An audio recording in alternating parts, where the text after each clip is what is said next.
All right, guys, we're back on Southeastern 16. Chase Robinson, Jay Greeson join here on a Monday morning, and it's already a good day because Jay Greeson said it was a good day, and that's all I need to hear to start my day.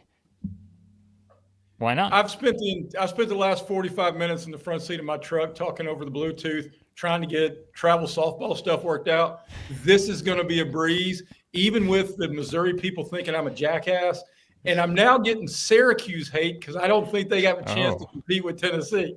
So, hey, you know what? Love me, hate me, but listen to me. Well, Missouri fans and Syracuse fans, if you want to bet on Jay Greeson being a jackass, you can do it over at FanDuel. Well, that's like minus 10,000, all right? I'm not saying I'm right or wrong. That's like minus 10,000 on FanDuel. They don't have it as an official prop just yet, but we can see what we can do because, as you guys know, FanDuel is now our exclusive title sponsor here at Southeastern 16, and our friends at Believe, shout out to them for getting all this lined up for us. They do have the player props, all kinds of stuff, same game parlays. They got you covered with the competitive odds, all the betting options. Remember, bet responsibly, had fun with it, and we will work on that Jay Greeson prop at some point with our friends at FanDuel. But for now, Chase, we're going to focus on some burning questions. That is the focus of today's stream. We did this with basketball, and you guys had some fun with it. With that sport, we figured we'd do it with football too. Did a couple, actually did 2 parts there. So this will be part 1 of the SEC football burning questions. I'm sure we'll find more before we hit the season here in several weeks. But Chase, let's start things off here. What's one of the burning questions you have on your mind for SEC football this season? Well, I think based off, and I can't remember if Jay and I talked about this last week, but just DJ Lagway, and he had the shoulder injury in the spring, couldn't throw. He had the calf injury recently. He was in a boot. He was out at fall camp this week, which is good.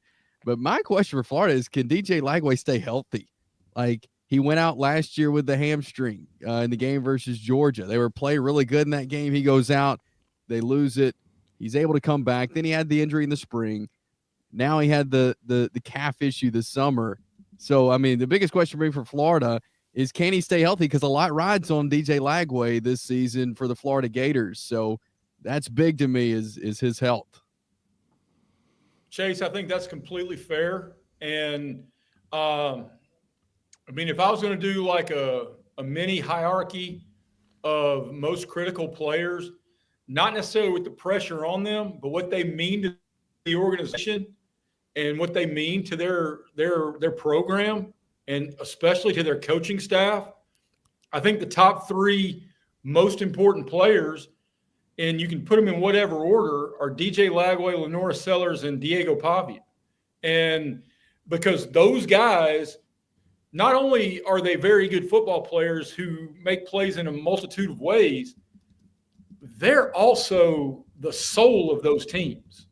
So if Diego Pavia, if Lenora Sellers, and especially DJ Lagway are not on the field, you go from feeling like you can beat any or play with anybody to like, oh God, here comes the Harrison Bailey experiment. And nobody wants that. Nobody. Yeah. I mean, outside of that, Chase, like for DJ Lagway, you know, I'm looking at the Heisman odds over at FanDuel. He's plus 2,800. He's right there with Jackson Arnold, actually at Auburn right now. What else do we need to see from DJ Lagway? Mine is just obviously like staying on the field. That's important. But what else do you have your eye on with him that's going to allow him to, let's say, be one of the top tier Heisman contenders and or put Florida in a position where maybe they're kind of that team that can crash the party on the playoff or something like that? Yeah, I think we saw a lot of good flashes from DJ Lagway last year. I want to see like not just flashes, like we want to see a consistently good quarterback every week, decision making, just the execution. Like he needs to be consistently good every game for the whole game, and not just we saw some really good things from him. I'm not taking that away from last year, but we don't need to see flashes. We need to see a consistently good starting quarterback every week. And if he does that, and the guys around him need to do that too. But again, it starts with him.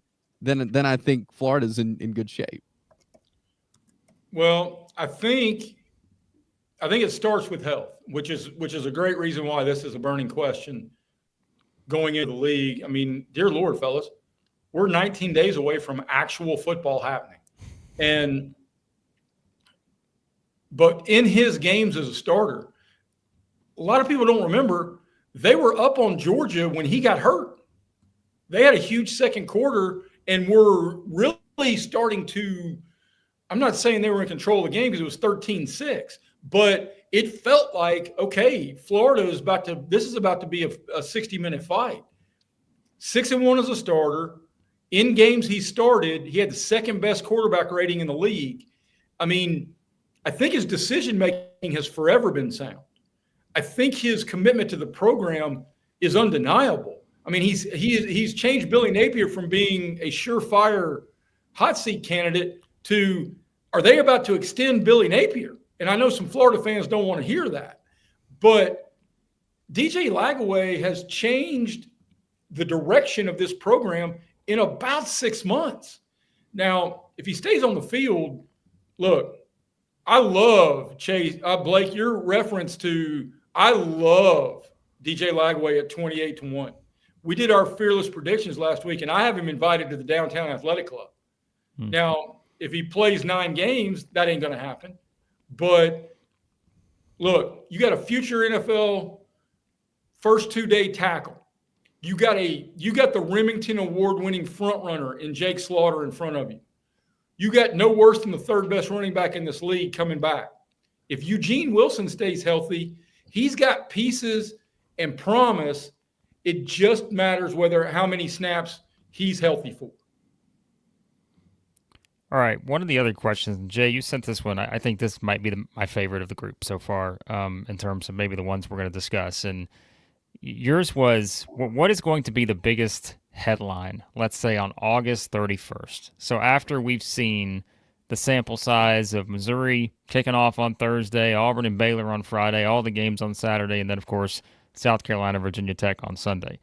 What is going to be the thing that we're talking about the most? Because there are so many different directions you can go here. I don't know if Florida's going to equate here because they are playing Long Island to start the season. We may not be talking about DJ Lagway as much for the headline on that one. But there are so many other possible choices. So I'll throw it to you first, Jay. I'll give Chase a minute. Quick side tangent.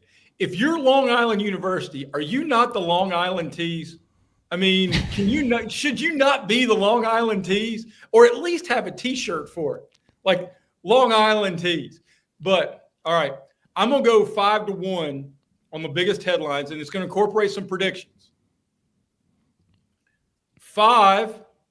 I'm gonna go 3-1. 3. Alabama's poised to win a national championship because they're going to drub FSU. Tied with 3, so I now have 4. Texas is still a playoff contender, even though they lose a tight one in the horseshoe. 2, the Baton Rouge Advocate is going to have a banner headline: is Brian Kelly on the hot seat after his 4th straight season opening loss at Clemson? And number 1, how safe is Hugh Freeze after they struggle at Baylor? Those are my 4. Not only I want to ask the questions, I want to make certain I give answers. So those are my 4 headline options on, because really there's a handful of swing games and a whole lot at stake, especially for Hugh Freeze, especially for Brian Kelly. And I think Alabama is going to be in a real good place to look. The jury's out on Ty Simpson. We know that, and that's fair. But 2 through 22, Alabama's apologizing to nobody for that roster. Chase, do you have a favorite of those 4 from Jay, or do you have another one that you like better? I was going to go with questioning Auburn. Again, win or lose, I think that Auburn-Baylor game is going to be a very, very hard game for Auburn. Again, win or lose, I think it's going to be a really good game. So I think that will be a question leaving that opening weekend. Was Jackson Arnold the right choice? Is Hugh Freeze safe? I think there'll be a lot of questions around Auburn after that game. All right, I'm going to add one because I was going to use this as one of my questions, but I'll add it because I think it can apply to this August 31 sort of time frame. Are we underestimating Tennessee as a whole is one of my questions. Because, I mean, look, they were picked, I think 9th in the preseason poll. Again, we can kind of look at the understandable reasons as to why maybe their projected win total is where it is and all this other stuff, but I don't know. I'm curious what you guys think about that with the Vols as a whole. Again, maybe that's not the biggest talking point after their game against Syracuse, which, again, Syracuse fans, welcome to the Jay Greeson show. But Jay Greeson hatred. And they've already bought all the tickets in the Jay Greeson jackass player prop. I think FanDuel has taken that one off the board now. So. Well, they have in upstate New York. But that kind of leads me to a side tangent that I wrote about today at timesfreepress.com. Did you guys see the video clip over the weekend that Tennessee's football program put out of Colton Hood making an interception in practice? Well, I didn't see it. Okay. Underthrown ball. This guy, the DB, makes a great catch. In the background, if you slow it down, the Tennessee football program blurred out who the quarterback was. So that it wasn't which leads us back to something Chase mentioned about all the controversy last week about Hugh Freeze saying he had told DJ Durkin, the Auburn defensive coordinator, to their number one priority coming out of preseason practice is to make certain Jackson Arnold is confident. If you're treating your quarterback with bubble wrap and it's August 4th, holy buckets, man. That's the biggest dent to confidence that I can even think of. So I don't know who threw it because it was blurred. I don't know. But if they're worried about self-esteem and state of mind on their quarterback play, and we're 19 days away, look, Tennessee's got one of the biggest question marks in the league, and who's going to be Dylan Sampson? Do they have candidates? No. Yes. They don't have as good an offensive line. I mean, I think there are fair questions about an offense that has multiple question marks at multiple spots. Now, the defense is salty, and Tennessee is – I love this stat, and I've said it to you many times, Chase. They've had back-to-back years of 100-plus tackles for loss, and they're going to feel good about a defense. I think they steamroll Syracuse. 3, 2, 1, cue my Twitter, Syracuse, big orange dude or whatever your handle is. Jay Greason's a fat face, and go ahead and say all the things you want to say. But, look, I don't think they're going to be as good as they were last year. 9 is maybe a little low because I think Heupel's a top 3 or 4 coach in this league.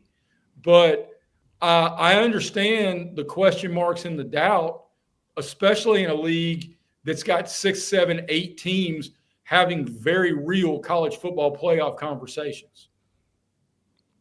Yeah, I think a lot has to do with their defense. Like you were saying, Jay, I mean, on paper, it's a good defense, and they have got to do their job because the offense has got a lot of questions. If the defense can keep teams off and keep the score lower and not let these teams, just run wild, then I think things could look differently for Tennessee. But until we figure out the offense, and I think it's going to take time for them to figure out the offense as well.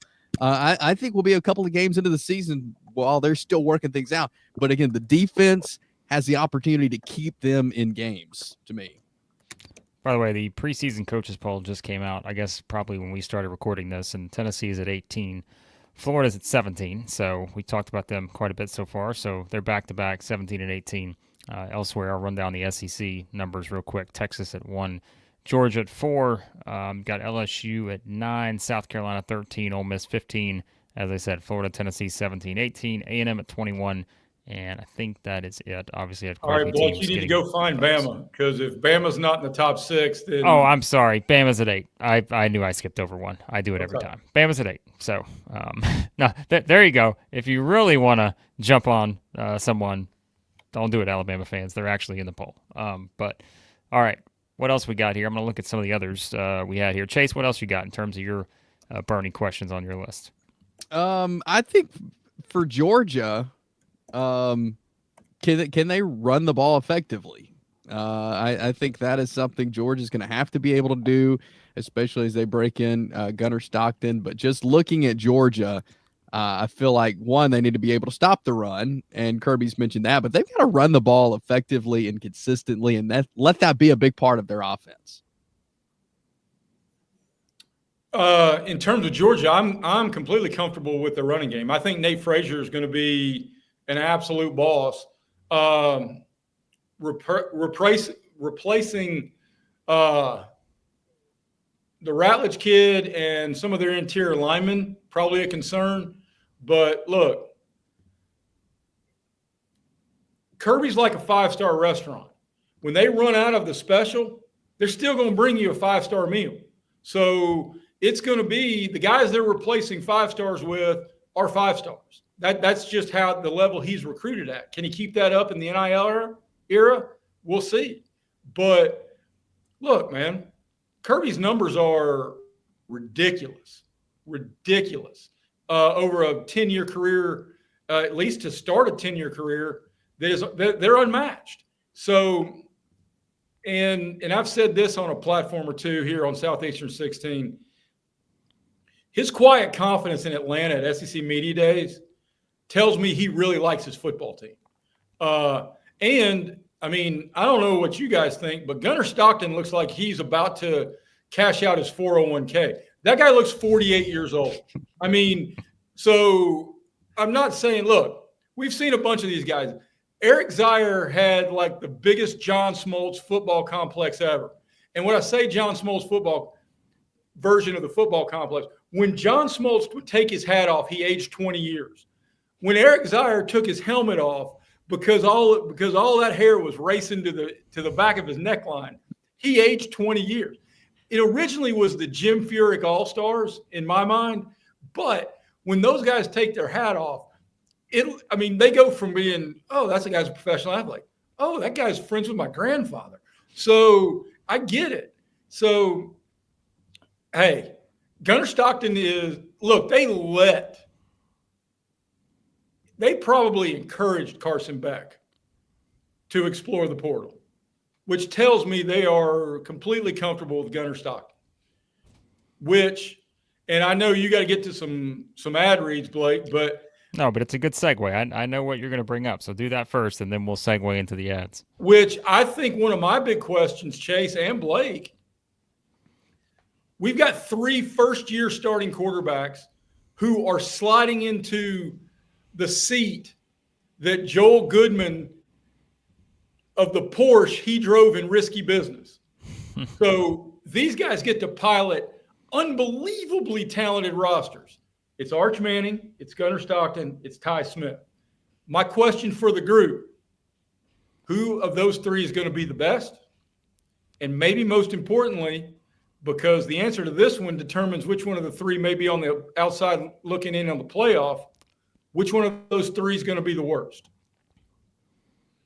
All right, before we get to it, so we know Sam Smith is here, and Sam, I can confirm that Chris Lee not currently in prison. He is with our friend Diego Pavia, probably hanging out at practice. You know how Chris is, all about the celebrity status. But I'll tell you this, speaking of celebrities, our friends at GameTime Sidekicks, my goodness, you talk about best and worst. There's no worst when it comes to Game Time. The officially licensed stainless steel drinkware, we've all got them. You see them here on the screen. When we throw them up there, all the SEC schools represented, over 350 more universities, top of the market quality, the logo printing, the decoration, it's all done in Knoxville. And again, everything from stainless steel sippy cups, tumblers, 40-ounce bottles, shaker cups, they got it all. SE16, 20% discount to our viewers, except for Sam Smith. SE16, 20% discount. We've capped Sam's discount to 2%. Actually. But also, let's not forget about our friends at ROKFORM. They are doing fantastic work over there. We keep saying, I'd show you the product, but it's actually on my phone right now, which is part of our, the way I use my camera for our live streams here. But the world's strongest magnetic phone case, if you're a fan and your team sucks, guess what? You can throw your phone halfway across the room, and it's not going to break because ROKFORM's got you covered. Great phone case, extreme protection. They got it all. And now we've got a code for you from our friends at ROKFORM, SEC25. SEC25 for 25% off over at ROKFORM.com. Remember, that's ROKFORM, ROKFOR.com. We'll tell you all about some fun stuff they got in the works as well. They've got some new cases coming out, limited edition, for all kinds of cool stuff. Lots of drops coming in mid-August and limited availability. So you're going to want to get in on those interest list signups and everything over at ROKFORM.com. So we appreciate their support as well. All right, back to it, Chase. Your answer to Jay's question. Can you repeat Jay's question? Jay, can you repeat your question? I'll be glad to. But before I do, just quickly on the ROKFORM circle back. Oh, there it is. I can't get my hands on any of the stuff they sent me. My entire family has turned into ROKFORM addicts. I mean, my daughter guards the supercharger with her life, and then she gets all the big teary eyes. Never mind. Nobody tuned in for this except you Syracuse buttholes. You hear me? Yeah, right back at you. All right. Those odds are going up at FanDuel right now. They certainly are. All right. The question, Chase, for the group, we've got 3 bona fide 5-star recruits becoming first-year QB1s with unbelievably talented rosters around them and football playoff or bust aspirations. Who among the group of Arch Manning, Ty Simpson, and Gunnar Stockton is going to be the best, and who's going to be the worst? That's tough. Hey, worse is by degrees because they all 3 could be good. I'm not saying any of them are bums. Right. Yeah. I would go. I feel like Arch Manning is going to be more comfortable in his role. He just seems that way. So I'm going to go him as the best. He's got some great guys around him as well, and I feel like he's just going to be comfortable getting it done. Maybe I'll go Arch, Gunnar, Ty.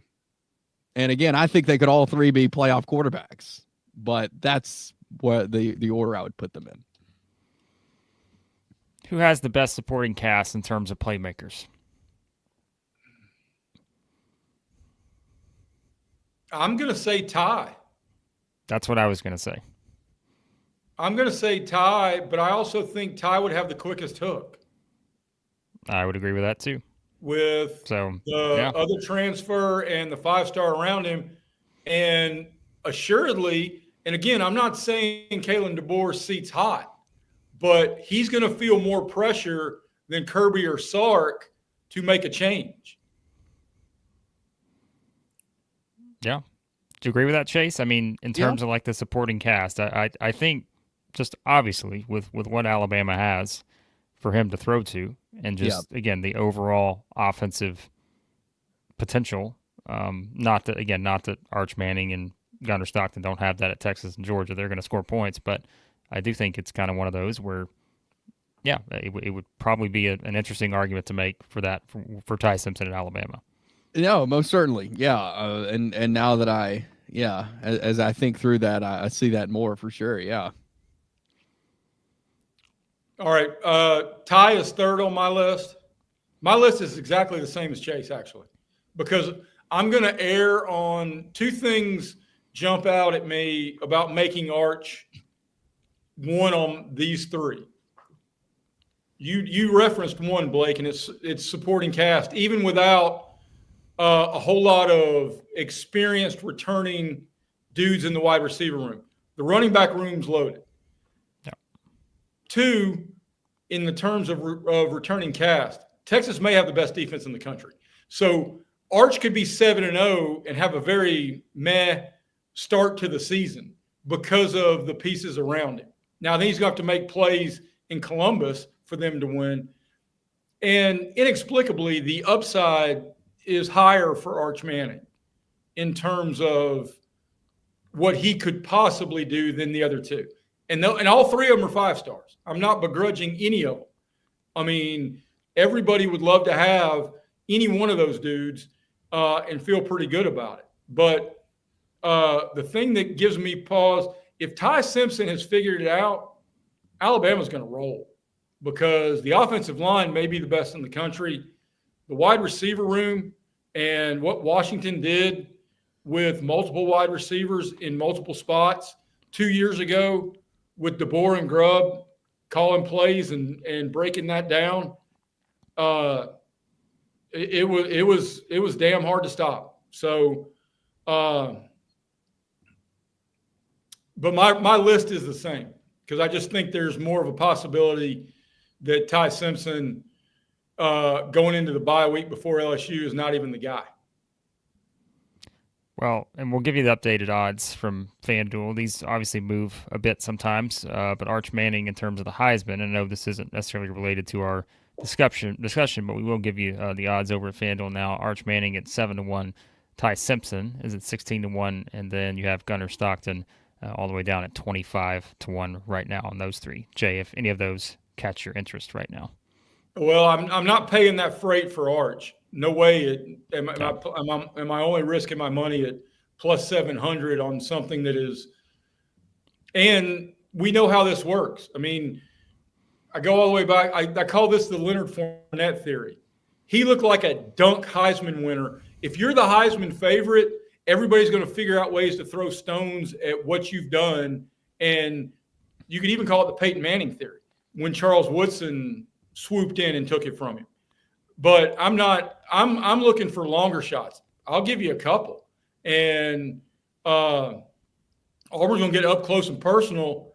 The Baylor quarterback, you can get him at plus 6,000, which is 60-1. And I'm okay with Lagway at plus 25, plus 28. Man, oh man, the story of the offseason, and Chase, I know you and I have talked about this. Ty Simpson went from is he going to start to now he's a top 8 Heisman candidate. Yeah, that's I was not expecting that. I was not expecting to see that. That is a huge transformation. What we were talking about in the spring. Well, yeah, as Jay noted, Sawyer Robertson at Baylor now he's actually at 65-1 now. So like you can get even better if you want to do a long throw on that one too there. Chase, what else you got? Because I know Jay has another one that I think would be an interesting one in terms of finishing on that, in terms of looking at some of the biggest position battles and trying to figure out as we go into these preseason practices what that looks like. But what else you have on your list, Chase? Well, I have a big picture SEC like coaching question. I mean, I think a burning question after coming off of a year where there's no new head coaches in the SEC. I mean, I think a big question is how many changes will we see this season, whether it's mid-season, after the season, how many coaching changes will we see? Yeah. Mid-season, well, I'm going to try to be as true as – look, I talk too much. I get it. It's why the Syracuse people hate me. It's why I'm skyrocketing up the draft, up the FanDuel board. That's why Sam Smith loves you. I mean, let's call it what it is. So. Here's the thing. I said I know I already called Pittman fired this season because in my Arkansas fearless prediction, it was that Bobby Petrino was going to be the interim head coach for at least one game this year. I think the loser of Auburn at Oklahoma will be fired before the year ends. Between Brent Venables and Hugh Freeze, both of those guys are in the top 8 on the FanDuel first coaches to be fired list, which is a terrible – I mean, the top 3 in those odds are all named Brent. I mean, I don't know what to say about that. That's just bad karma, I guess. If you're going to name your kid Brent, you might as well name him Brant, especially if he's going to be a football coach. But I will go – see, I don't think Stoops gets fired, even though I think Kentucky goes winless in the league. I don't think Levy gets fired because of the financial commitments. So as far as in-season firings, I'm going to go 2, and my guesses are Pittman and Venables. Do you think any current SEC coaches would move to those schools to open up other SEC jobs? That's a good question. That's a great question. Well,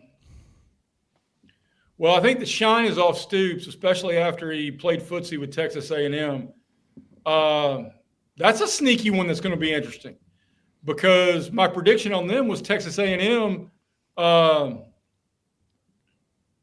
finishes the year outside of the top 25, and then you're going to have a whole lot of people in College Station wondering if they've got Jimbo 2.0. I don't know how many people. I mean, Arkansas can money whip you with Walmart and Purdue chicken money.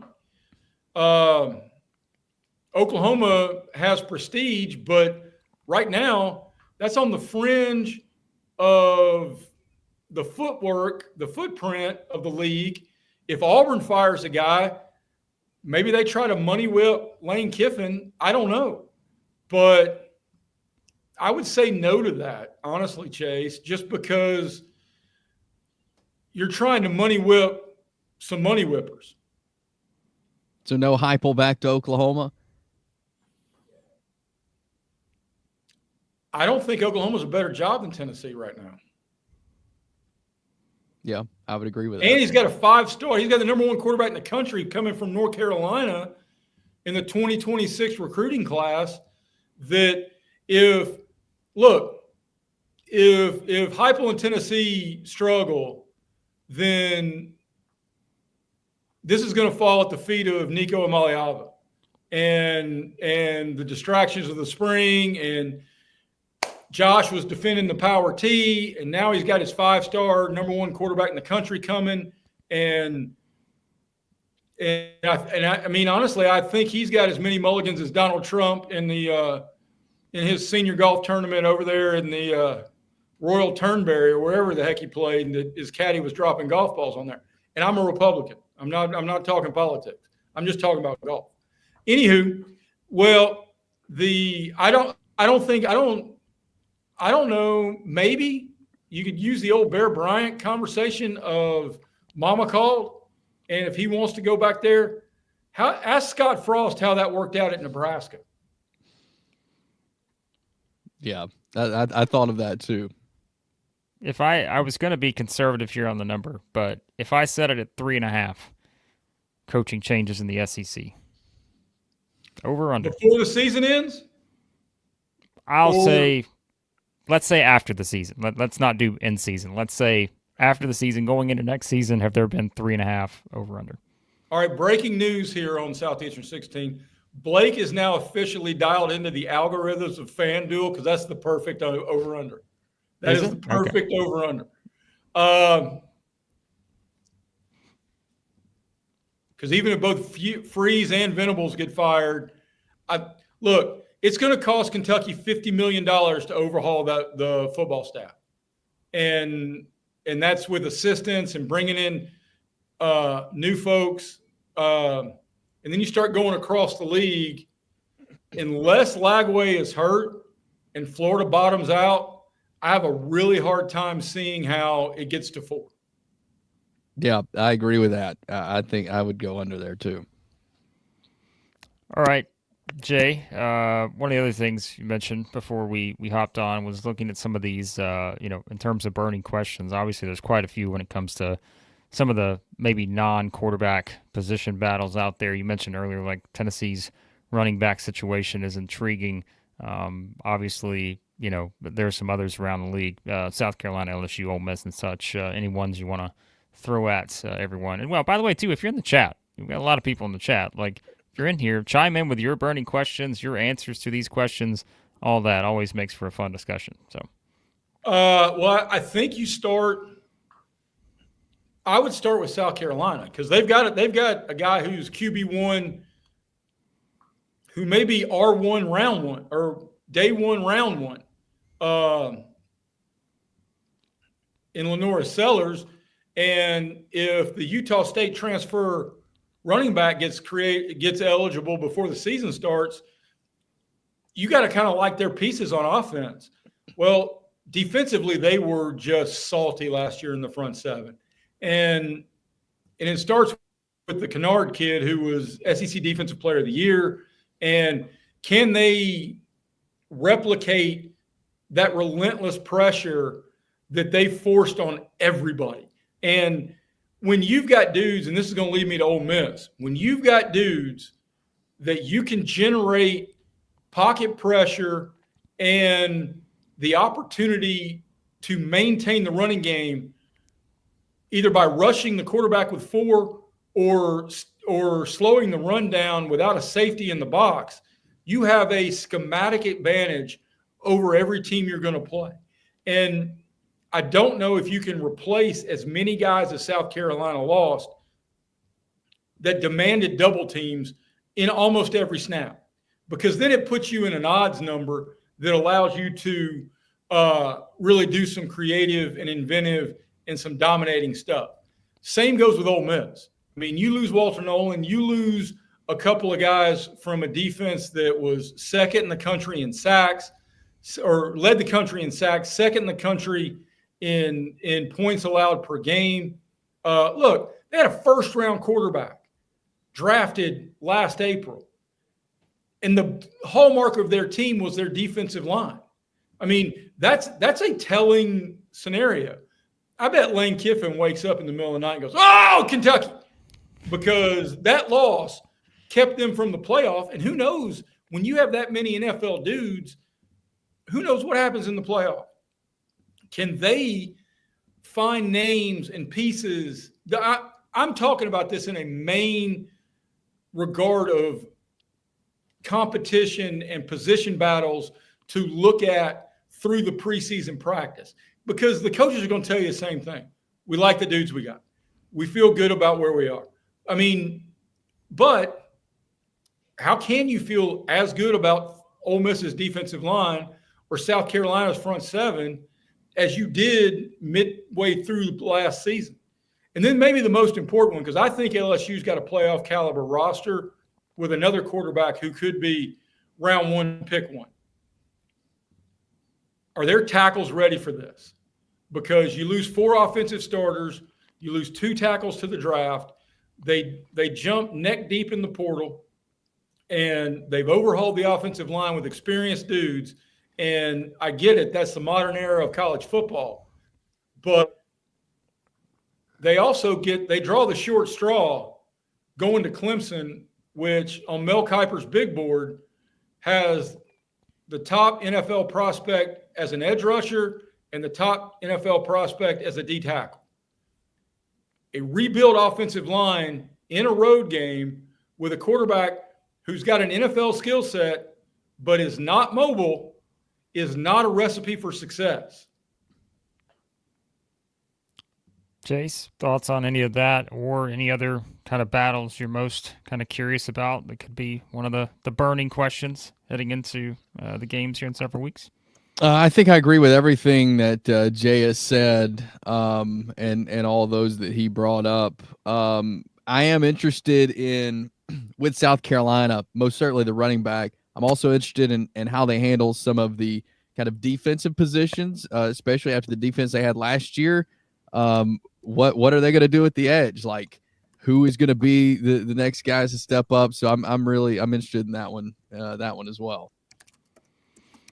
All right, before we wrap up, because I have one more I'm going to throw at you guys, and it's going to be based on some odds over at FanDuel.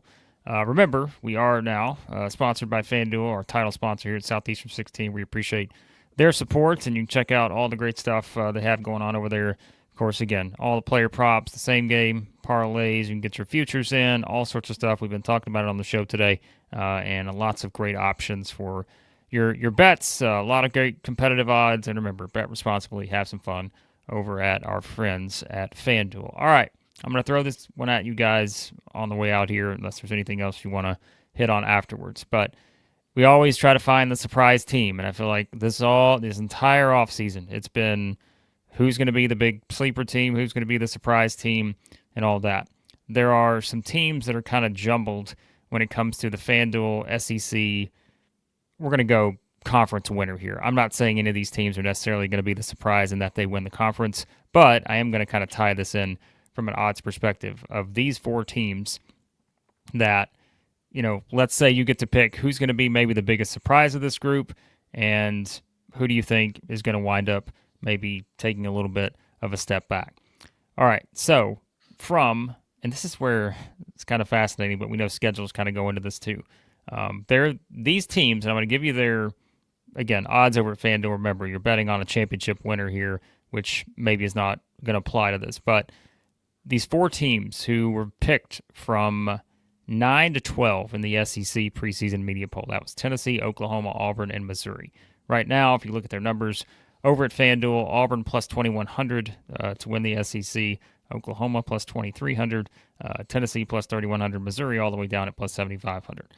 Giving you the odds. But now, for you guys, of those 4 teams in that 9 to 12 range, who do you think winds up being the biggest surprise this season in a good way? Tennessee, Oklahoma, Auburn, Missouri. Chase, you go ahead because I know what you're going to say. I do too. Oklahoma. I think Oklahoma will, yes. I like the Sooners. Boomer Sooner.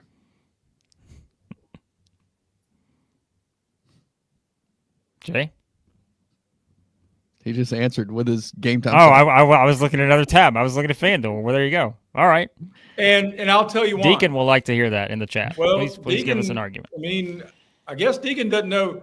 I've never wanted to be a wannabe Bammer. I mean, for God's sakes, I graduated from Auburn in 1995. I don't think he was talking about you. I think he was talking about some other people out there, but I may be wrong. Well, here's the thing. Is that the risky proposition of betting on Jackson Arnold? Hell yes, it is. But I think the desperation factor plays to Auburn's advantage. And Chase could make the same argument with Brent Venables in the desperation factor in Norman, Oklahoma. But I do think Auburn is way better across the offensive line. Blake, you haven't heard me say this. A buddy of mine who is connected to the program said for the first time in more than a decade, Auburn has 6 NFL draftable offensive linemen at their disposal. They've got a first-round pick in Kedrick Falk at defensive end. They've got a fringe first-round pick in Kerrion Lee at corner. And they've got the best wide receiver room in the country, in my opinion, led by Singleton and Coleman. So, look, are there questions? Is there uncertainty? Could this be the last year of Hugh Freeze and Auburn has to hit the reset button? The answer to all that is true. But the reverse of that is if Jackson Arnold is serviceable, the pendulum swings to where this could be a 9 or a 10-win team, and your 2 toughest games, Georgia and Alabama, are in the snake pit that is Jordan-Hare. So no LSU, no Texas, and some other doable games. And look, even if they lose at Baylor, while the buzzards will start circling over the wannabe carcass of Hugh Freeze, that's still a team that could get to 7-1 in this league and find its way to Atlanta.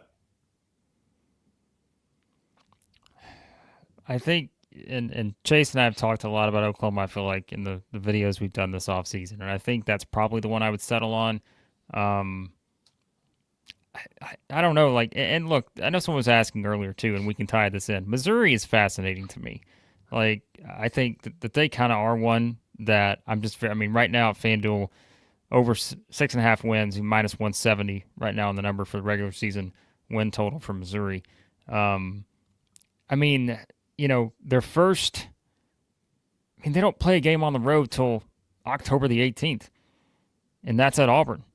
And then they go to Vanderbilt after that, and then they host A&M, then Mississippi State, then they're at Oklahoma and at Arkansas. I think of that group, Missouri probably has the better schedule, and it's just a matter of, right? I mean, I know the question earlier was about, the quarterback play and all this other stuff, but Missouri's one that I I'm fascinated. That's a bet I'm looking at right now. I'm not gonna lie to you in terms of maybe where they're at this point. But Well, if you want some affirmation on that, I think the Hardy kid will be right there at the end of the year. The transfer from Louisiana Monroe among the SEC leading rushers. And you mentioned the schedule. Look, I've shared this a time or two.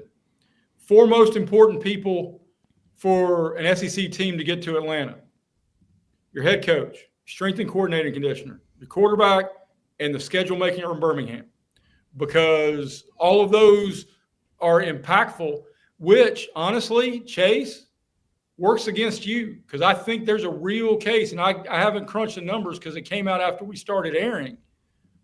There's a real chance that Oklahoma plays 9 of the top 25 teams in the college in the coaches poll.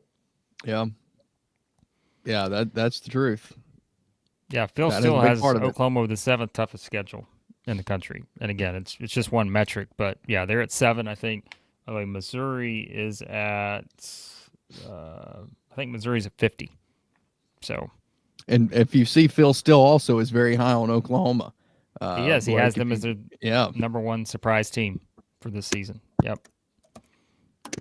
So we'll see. All right. You guys on the way out here, we'll give you a couple minutes. Anything you want to throw in? I know Sam Smith was asking about the Vanderbilt long snapper job. Chris Lee, I'm pretty sure, has already wrapped that one up. Yeah. Based on he's detailed the player profiles of all the candidates. Talked about the spiral, and you got to look at glutes there, because I mean, if anybody's going to look at glutes, Chris will figure out the best way to analyze the glutes, and figure out how we're moving forward. So I'm going to defer there to Chris Lee.